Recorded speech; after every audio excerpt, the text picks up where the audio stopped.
Student, I am Vishal Mishra. आज के video में हम लोग देखेंगे force and laws of motion. हमने अभी अपने पिछले टॉपिक्स में हम लोगों ने देखा हुआ है, पिछले वीडियो में हमने देखा हुआ है कि मोशन क्या होता है कि जब कोई एक ऑब्जेक्ट अपनी पोजीशन को चेंज करता है तो हम कहते हैं कि उसमें मोशन हो रहा है। अब रीजन ये होता है कि उसमें मोशन हो क्यों रहा है। आप एक कॉमन एग्जांपल देखिएगा कि किसी भी ऑब्जेक्ट का जो नेचुरल स्टेट होता है वो रेस्ट का होता है। नेचुरल स्टेट का मतलब क्या होता है कि यदि हम किसी भी व्यक्ति को किसी भी चीज को यदि हम फ्री छोड़ दें तो किस स्टेट में जाकर के रहेगा उसको नेचुरल स्टेट कहते हैं। तो यदि आप एक बॉल ले लीजिए, उस बॉल को आप लात से मार दीजिए तो क्या वो बॉल इन्फिनिटी तक लात से मारने के बाद चलता रहेगा? नहीं, वो कुछ देर के बाद जाके रुक जाएगा। क्यों? क्योंकि उसकी नेचुरल टेंडेंसी है रेस्ट की। तो वो रेस्ट से हिलता कब है? जब बाहर से कोई डिस्टर्बिंग एलिमेंट उस पर वर्क करता है। यही जो डिस्टर्बिंग एलिमेंट होता है इसको हम लोग कहते हैं फोर्स। फोर्स क्या होता है? It is any act of push और pull. It is any act of push और pull that causes the change of state of the object. What is force? Force is any act of push or pull. या तो push होगा या पुल होगा। वो क्या करेगा? वो ऑब्जेक्ट जिस स्टेट में है उसके स्टेट को चेंज करने की कोशिश करेगा। ठीक है, जैसे यदि वो रेस्ट में है तो उसको चलाने की कोशिश करेगा, वो चल रहा होगा तो उसको रोकने की कोशिश में करेगा, वो सीधा जा रहा होगा तो उसको टेढ़ा भेजने की कोशिश करेगा, वो टेढ़ा जा रहा होगा तो उसको सीधा करने की कोशिश करेगा। माने फोर्स क्या करता है? उसके मैग्नीट्यूड में चेंज लाता है, डायरेक्शन में चेंज लाता है, कभी कभी शेप में चेंज लाता है, कभी कभी साइज में चेंज लाता है। ये काम होता है फोर्स का। So it is any act of push और pull that changes the state of the object. अब फोर्स एक्चुअली में फोर्स दो तरीके के होते हैं। एक होता है बैलेंस्ड फोर्स। बैलेंस्ड फोर्स, एक ऑब्जेक्ट रेस्ट पर है, उसको देखकर हम हमारे दिमाग में क्या विचार आ सकता है कि वो ऑब्जेक्ट के ऊपर कोई फोर्स नहीं लग रहा है। आपने देखा होगा यदि टग ऑफ वॉर चल रहा है, उस टग ऑफ वॉर में दोनों तरफ के कॉम्पिटिटर्स बिल्कुल एकदम बैलेंस्ड है, बराबर है, दोनों में बराबर की ताकत है, तो क्या होगा? वो रस्सी अपनी जगह पे स्थिर रहेगी, कांस्टेंट रहेगी, फिक्स्ड रहेगी। इसका मतलब उसमें फोर्स नहीं लग रहा था क्या? फोर्स लग रहा था। किसी भी एक ऑब्जेक्ट पर जितना फोर्स इधर लग रहा है उतना ही फोर्स यहां लग रहा है तो वो ऑब्जेक्ट के ऊपर नेट फोर्स कितना हो जाएगा? जीरो। अब since the net force is zero so object will be at rest. ये अपनी पोजीशन चेंज नहीं करेगा। इसको हम लोग कहते हैं बैलेंस्ड फोर्स। अनबैलेंस्ड फोर्स क्या हो जाता है? अनबैलेंस्ड फोर्स किसी भी एक साइड का फोर्स ज्यादा रहे, ये फोर्स F1, ये फोर्स F2, तो F1 F2 से ज्यादा हो चाहे F2 F1 से ज्यादा हो, इसमें नेट फोर्स उन दोनों का जो डिफरेंस होगा वो इसमें फोर्स लगेगा और जो ज्यादा फोर्स होगा वो उसको खींच के ले जाएगा। जैसा कि आपने मैंने बताया भी कि टग ऑफ वॉर में जिस तरफ की टीम दमदार होती है वो रस्सी को और दूसरी तरफ की टीम को वही खींच के लेके चल देती है, वो हो जाता है अनबैलेंस्ड फोर्स। क्लियर? अब हम देखेंगे कि आपने कभी कॉमन ऑब्जर्व किया होगा कि आप एक कार को धक्का देने की कोशिश करिए, क्या वो उस कार को आप धक्का देके स्टार्ट कर पाएंगे? आप उसको चालू कर पाते हैं? नहीं कर पाएंगे।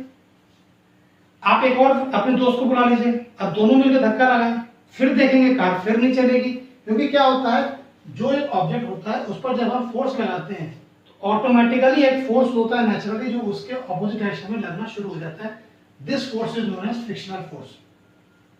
फ्रिक्शनल फोर्स, जैसे आप फोर्स बढ़ाते जाएंगे ये फ्रिक्शन फोर्स भी उतना ही होशियार है। आपने फोर्स बढ़ाया ये भी बढ़ना शुरू कर देता है, और ये आपने अपना फोर्स हटा लिया ये हट जाएगा।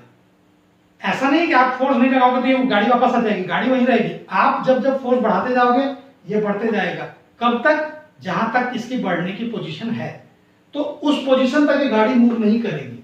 लेकिन जब आपकी ताकत इससे ज्यादा हो जाएगी तब ये गाड़ी मूव होना, जैसे मान लीजिए आपने एक आदमी मिलकर गाड़ी को नहीं चला पा रहा, दो आदमी नहीं मिलकर कर पा रहे, तीन आदमी आ गए तो गाड़ी चलने लग गई। तो जब इसका फोर्स फ्रिक्शन फोर्स से ज्यादा हो जाएगा तब ये गाड़ी मूव करना शुरू करती है। तो फ्रिक्शन फोर्स क्या होता है? कभी भी दो बॉडीज यदि कभी भी कोई एक बॉडी अर्थ या किसी सरफेस के कांटेक्ट में है तो उन दोनों कांटेक्ट सरफेस के बीच में जो फोर्स लगता है which opposes motion is known as friction force. हमेशा ध्यान रखिएगा, friction force always opposes motion. यदि हम इधर फोर्स लगा रहे हैं तो फ्रिक्शन फोर्स यहां लग रहा है, यदि हम फोर्स ऐसे लगा देंगे तो तो फ्रिक्शन फोर्स तुरंत अपनी डायरेक्शन चेंज कर देगा। बिगड़ होशियारी है, आपने चेंज किया, ये भी फट से चेंज हो गया। अब हम देखते हैं first law of motion. Laws of motion, 3 laws of motion है। हम पहला लॉज ऑफ मोशन देखेंगे। पहला लॉ ऑफ मोशन क्या कहता है? An object continues to be in the state of rest और uniform motion unless and until any force acts on the body. कोई भी एक बॉडी जब तक उस पर कोई एक्सटर्नल फोर्स नहीं लगता है तब तक वो रेस्ट पर है तो रेस्ट पर ही रहेगी, और यदि वो यूनिफॉर्म वेलोसिटी से मूव कर रही है तो यूनिफॉर्म वेलोसिटी से ही मूव करेगी। इस लॉ को फर्स्ट लॉ ऑफ मोशन कहते हैं। ठीक है, ये लॉ ऑफ मोशन के साथ में टर्म जुड़ा आता है इनर्शिया। इनर्शिया क्या होता है? ये किसी बॉडी की प्रॉपर्टी होती है, किसी ऑब्जेक्ट की प्रॉपर्टी होती है इनर्शिया की। ठीक है, इनर्शिया क्या बोलता है कि it is the property of the body by virtue of which it opposes the change of its state. यदि वो रेस्ट पर है तो उसको रेस्ट से आप हटाने की कोशिश करेंगे तो वो उसको रोकेगा। यदि वो चल रहा है तो उसको रोकने की कोशिश करेंगे तो वो रुकने से मना करेगा।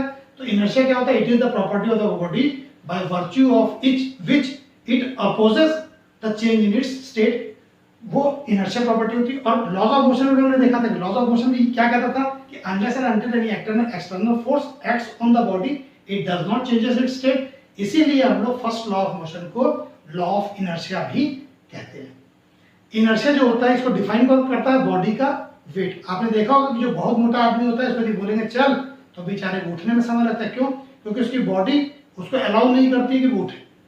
दुबला पतला आदमी फट से उठ के चल देता है। माने किसी भी एक ऑब्जेक्ट का जिसका जितना ज्यादा मास होगा उसकी उतनी ज्यादा इनर्शिया होगी, जिसका जितना ज्यादा इनर्शिया होगा वो उतना ज्यादा अपोज करेगा। ये चीज को आप लोग अच्छे से समझ लीजिए। इनर्शिया का एग्जांपल हम और भी समझते हैं। जैसे या फर्स्ट लॉ ऑफ मोशन हिसाब से आप देखिएगा कि जब कभी भी हम मान लीजिए हम कार में बैठे हैं या हम बस में ट्रेवल कर रहे हैं तो हमारी बॉडी बस के साथ साथ मूव कर रही है, और जब बस वाले ने सडनली ब्रेक मारी तो हमारी बॉडी को बाद में पता चलता है। सबसे पहले जो सरफेस के कांटेक्ट में बॉडी रहेगी उसको पहले पता चलता है, भले बस के टायर को, टायर से फ्लोर को, फ्लोर से हमारे पैर को, हमारे पैर से हमारी कमर को, हमारी कमर से हमारे सिर को। इसमें भले 2-3 सेकंड का अंतर हो लेकिन इस तरह से चेंजेस होता है। तो बस वाले ने अचानक से ब्रेक मार दी, हमारा सर तो अपनी धुन में ही था कि गाड़ी चल रही है उसको क्या होता था गाड़ी ब्रेक मार देगी। पैर को पता चल गया ब्रेक लग गया, पैर पीछे रह गया, सिर आगे निकल गया और आप क्या किए? सामने से टकरा गए। फिर क्या हो गया? गाड़ी वाले को लगा कि नहीं अब तो हो गया सब कुछ ठीक, तो गाड़ी वाले ने गाड़ी अचानक से स्टार्ट कर दी। अब जब गाड़ी वाले ने गाड़ी स्टार्ट करी तो पैर को पता चल गया गाड़ी स्टार्ट हो गई, सिर को पता नहीं चल पाया, सिर पीछे चला गया। यही कारण है कि जब हम कभी भी गाड़ी में ट्रेवल करते हैं तो हमको जब जर्क लगता है उसके लगने का रीजन ये होता है कि हमारे जो इनर्शिया होता है, जो लॉज ऑफ ये फर्स्ट लॉ ऑफ मोशन होता है, ये हमारे उस सिर को, बॉडी पार्ट को जो है क्या बोलते हैं उसके चेंजेस को रेजिस्ट करता है। वो जिस स्टेट में रहता है उसी स्टेट में कंटिन्यू रहता है, उस स्टेट को रेजिस्ट नहीं कर पाता। क्लियर? अब हम इसके आगे देखेंगे मोमेंटम। मोमेंटम क्या होता है? It is the quantity of motion possessed by a body. जब कभी भी एक कोई बॉडी मूव कर रही है तो कितनी क्वांटिटी बॉडी की मूव हो रही है, that is known as momentum. Momentum होता है quantity of motion possessed by the body. ठीक है, ये एक वेक्टर क्वांटिटी होती है, इसको हम लोग P से डिनोट करते हैं। P इज इक्वल टू होता है m इंटू v। तो what is momentum? Momentum is the total quantity of motion possessed by the body. ये एक वेक्टर क्वांटिटी होती है, इसकी यूनिट क्या होती है? m की यूनिट हो गई kg, वेलोसिटी की क्या होगी? मीटर पर सेकंड। तो मोमेंटम की यूनिट क्या हो जाती है? kg मीटर पर सेकंड। अब हम देखते हैं सेकंड लॉ ऑफ मोशन। हमने फर्स्ट लॉ में क्या देखा? हमने फर्स्ट लॉ में ये देखा कि एक ऑब्जेक्ट की यदि वेलोसिटी में चेंज आ रहा है इसका मतलब वहां पे कोई एक्सटर्नल फोर्स लग रहा होगा। क्लियर? अब सेकंड लॉ ऑफ मोशन बताता है कि कितना फोर्स लग रहा होगा। फर्स्ट लॉ नहीं बताया कि फोर्स लग रहा है, कितना लग रहा है नहीं बताया। सेकंड लॉ बता रहा है कि कितना फोर्स लगेगा। तो वो क्या? वो ये बताता है सेकंड लॉ ऑफ मोशन बोलता है कि जो मोमेंटम में चेंज आता है, किसी भी एक ऑब्जेक्ट के जो मोमेंटम में चेंज आता है, तो उस when the momentum of the body changes per unit time, it is proportional to the unbalanced force acting on the body. उस बॉडी के ऊपर में जो फोर्स लग रहा है, वो जो फोर्स लग रहा है उसके जो मोमेंटम में जो चेंज आ रहा है, उसके rate of change of momentum के प्रोपोर्शनल होता है जो अनबैलेंस्ड फोर्स उस बॉडी के ऊपर लग रहा है।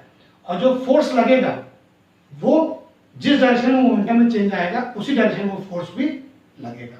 उसको अब हम मैथमेटिकली देखते हैं कि किसी का इनिशियल मोमेंटम P1 था, फाइनल मोमेंटम P2 हो गया, तो चेंज इन मोमेंटम कितना हो गया P2 माइनस P1, टाइम कितना लिया t टाइम में लिया, तो ये क्या हो गया rate of change of momentum. तो ये rate of change of momentum जो होगा यही होता है आपका फोर्स। माने फोर्स इज जो अनबैलेंस्ड फोर्स है it is proportional to the rate of change of momentum. तो प्रोपोर्शनल साइन को आप हटा दीजिए तो ये हो जाएगा equal to k into P2 minus P1 by T। ठीक है, P2 क्या होता है m into V2 minus m into V1 by T। हमने देखा था कि momentum is equal to m into V होता है। ठीक है, अब यहाँ पर देखिए कि जो आपके SI यूनिट में k की वैल्यू 1 हो जाती है, k इज इक्वल टू 1 हो जाता है, तो ये हट गया। अब यहाँ पर m हमने कॉमन ले लिया, V2 minus V1 by T is equal to F V2 minus V1 upon T, यानी rate of change of velocity. Rate of change of velocity क्या होता है एक्सेलरेशन, तो ये आपका हो जाएगा F is equal to m, ये V2 minus V1 by T था, ये हो जाएगा m इंटू a। तो इसका मतलब फोर्स क्या हो जाएगा m इंटू a। अब आप देखें यहाँ पे a एक्सेलरेशन है, वो वेक्टर क्वांटिटी है, तो फोर्स भी आपका क्या हो जाएगा वेक्टर क्वांटिटी। अब मैं बता चुका हूँ कि जो भी चीज वेक्टर होगी ये पॉजिटिव, नेगेटिव और जीरो सब होती है। तो ये हमारा हो गया सेकंड लॉ ऑफ मोशन। ये बताता है मैथमेटिकली कितना फोर्स लगेगा कितने वेलोसिटी को चेंज करने के लिए लगेगा, तो ये हो गया क्लियर। अब rate of change of momentum, यहां पर यदि आप देखें तो आपने ये देखा कि force is proportional to dp by dt। dp by dt, dp माने चेंज इन मोमेंटम, dt माने चेंज इन टाइम। तो फोर्स किसके प्रोपोर्शनल है चेंज ऑफ मोमेंटम के और चेंज ऑफ टाइम के। क्लियर। अब आप एक चीज समझिए, यदि मान लीजिए कि अभी मैंने क्या कहा कि फोर्स डिसाइड करता है कि किसी भी बॉडी में कितना एक्सेलरेशन होगा, तो यदि मान लीजिए यूनिफॉर्म वेलोसिटी से कोई बॉडी मूव कर रही है यूनिफॉर्म वेलोसिटी से, तब फोर्स कितना होगा। फोर्स हमने देखा था कि m into v minus u by t था। जब वो यूनिफॉर्म वेलोसिटी से मूव कर रही है माने v is equal to u होगा, तो जब v is equal to u होगा तो ये चीज जीरो हो जाएगी, माने ये क्या हो जाएगा जीरो। इसका मतलब वहां पे फोर्स कितना लगेगा जीरो। यही मैंने कहा कि जब यूनिफॉर्म वेलोसिटी कोई चीज मूव करती है तो वहां पर कोई भी फोर्स नहीं लगता है। अब जो यहाँ फोर्स लग रहा है ये rate of change of momentum है। यदि मान लीजिए टाइम हम बढ़ाएं, डिनोमिनेटर पार्ट को हम बढ़ा दें, तो फोर्स की वैल्यू क्या हो जाएगी कम हो जाएगी। इसलिए क्या होता है कि हम लोग बहुत से केसेस में हम लोग टाइम को बढ़ाते हैं जिससे फोर्स का इंपैक्ट कम हो जाएगा। मैं उसका आपको एग्जांपल दूंगा। पहले आप ये देखिए F is equal to ma होता है, ma होता है, इसकी यूनिट होती है न्यूटन, kg मीटर पर सेकंड स्क्वायर, यानी न्यूटन इसकी होती है यूनिट। तो अब फोर्स की वैल्यू 1 न्यूटन कब होती है, force is equal to 1 newton, ये होता है 1 न्यूटन जब कभी भी 1 kg मास में 1 मीटर पर सेकंड स्क्वायर का एक्सेलरेशन हो, उसमें जितना फोर्स लग रहा होगा उसको हम लोग 1 न्यूटन कहेंगे। मैं फिर से रिपीट कर रहा हूं, यदि मास 1 हो, किसी भी एक ऑब्जेक्ट का मास 1 kg हो और उसमें 1 मीटर पर सेकंड स्क्वायर का एक्सेलरेशन प्रोड्यूस हो, तो जो फोर्स 1 kg मास में 1 मीटर पर सेकंड स्क्वायर का एक्सेलरेशन प्रोड्यूस कर रहा होगा उसको हम लोग बोलेंगे 1 न्यूटन फोर्स। अभी मैंने आपको जब बताया कि हम लोग ये टाइम जो है काउंट होता है, यदि हम टाइम को बढ़ा दें तो फोर्स का इंपैक्ट कम हो जाएगा। आप लोगों ने देखा होगा या बहुत से लोग आप लोग क्रिकेट भी खेलते हैं कि जब हम कैच लेते हैं तो कैच पकड़ने के समय प्लेयर जो होता है अपने हाथ को पीछे लेके जाता है। उसका रीजन क्या होता है, यदि वो अपने हाथ को पीछे नहीं लेके जाएगा, वो बॉल जो है उसके हाथ में आके गिरी और हाथ में गिरने के बाद उसकी जो भी स्पीड रहेगी उससे जीरो स्पीड में आ गई, बॉल जो है जितनी स्पीड थी उससे जीरो स्पीड में आ गई। यदि वो हाथ को फिक्स रखे रहेगा तो वो 1 सेकंड में जीरो स्पीड में आ गई। यदि वो हाथ को ऐसे लाया तो 3 सेकंड में आई, यदि वो हाथ को यहां तक खींच के लाया तो 5 सेकंड में आई। तो यदि ये 1 सेकंड 2 सेकंड और 5 सेकंड में आप अंदर करके देखिए फोर्स की वैल्यू अलग अलग होगी।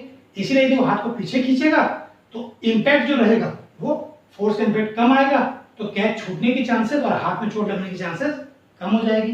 यही चीज आपने देखा होगा, जब बॉक्सर को कहीं कोई पंच मारता है तो वो अपने आप को थोड़ा पीछे करता है। क्यों? कि यदि पंच लगेगा तो पंच जो उसको लग रहा है वो जितना देर तक लगेगा, टाइम जितना ज्यादा रहेगा, फोर्स का इम्पैक्ट उतना कम होगा। आप कभी ऐसे खुद ऑब्जर्व करके देखिए कि आप यदि मान लीजिए जमीन पे गिर जाएं और आप यदि बालू पे गिरे तो आपको बालू पे गिरने में कम चोट लगती है। क्यों? क्योंकि जब आप जमीन पे गिरते हैं तो आपको रेस्ट, आप एकदम से इंस्टेंट आप रेस्ट में आ जाते हैं, और जब आप बालू पे गिरते हैं तो चूंकि बालू में कुशनिंग इफेक्ट होता है, इसलिए आप थोड़ा अंदर तक दबते हैं, तो वो टाइम जो है 1 सेकंड आधा सेकंड ज्यादा लगता है, जिसके कारण से फोर्स का इम्पैक्ट कम हो जाता है। और आपने देखा होगा गाड़ियों में स्प्रिंग लगी होती है, स्प्रिंग लगने से क्या होता है, जब गाड़ी जब कभी जर्क पाती है, उसे जर्क लगता है, तो स्प्रिंग जो होता है उस इम्पैक्ट को ऊपर तक पहुंचाने में टाइम लगाता है। यदि स्प्रिंग नहीं होती तो इम्पैक्ट तेजी से लगेगा, तो इम्पैक्ट से तेजी से लगने से कारण क्या होगा, फोर्स ज्यादा तेजी से लगेगा तो हमको चोट लगेगी। लेकिन स्प्रिंग क्या करता है, कुशनिंग इफेक्ट करता है, जिसके कारण से हमको तकलीफ नहीं होती है। ठीक है, तो इस प्रकार से हम लोगों ने first law of motion, second law of motion का थ्योरी पार्ट देख लिया। इसका न्यूमेरिकल पार्ट हम लोग अगले वीडियो में देखेंगे। ये वीडियो आपको कैसा लगा आप कमेंट सेक्शन में जरूर बताने की रिक्वेस्ट करेंगे, और इस वीडियो को आप ज़्यादा से ज़्यादा शेयर करिए और इसको आप सब्सक्राइब करना नहीं भूलेंगे। धन्यवाद।